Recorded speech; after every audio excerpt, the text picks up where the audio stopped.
ഇത്രയും കഷ്ടപ്പെട്ട് ഒളിഞ്ഞു നോക്കാൻ എന്തായിരുന്നു അവിടെ കാഴ്ച? ഒരു കുളിസീൻ. പിന്നെ കുളിയേ ദൈവമേ, കുളി കഴിഞ്ഞ് പോയി. ഏയ് കയറി വരുന്നുണ്ടോ? വയ്യാത്ത കൈയും കാലും വെച്ച് പുഴക്കിടന്ന് നീന്താ. പിന്നെ വയ്യാത്ത കൈയും കാലും നിങ്ങളെക്കാളും സ്ട്രോങ് എന്റെ കൈയും കാലും. നല്ല ഒഴുക്കുള്ള നേരാ. വല്ല അപകടം പറ്റിയിട്ട് പിന്നെ പറഞ്ഞിട്ട് കാര്യമില്ല. പിന്നെ ഞാൻ ആദ്യമായിട്ടല്ലേ പുഴയിൽ ഇറങ്ങുന്നേ. ഈ പുഴയ്ക്ക് എന്നെ അറിയാം. എനിക്ക് പുഴ അടുത്ത വികലാംഗ കായികമേളയ്ക്ക് എനിക്ക് നീന്തൽ മത്സരത്തിന് പേരുള്ളൂ. കഴിഞ്ഞ പ്രാവശ്യം തവളചാട്ടത്തിന് അപ്പം കഴിക്കും എനിക്കായിരുന്നല്ലോ സമ്മാനം. ഒളിമ്പിക്സ് ആണ് എന്റെ ലക്ഷ്യം.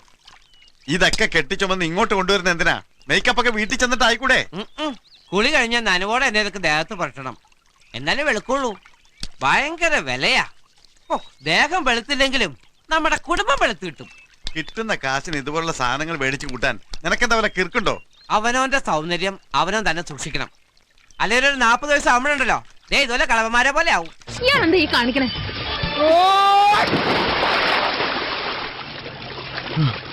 എന്താണ് ബോട്ട് പറഞ്ഞ?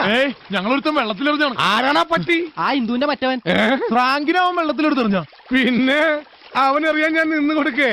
അതിനു മുമ്പേ ഞാൻ വെള്ളത്തിൽ ചാടി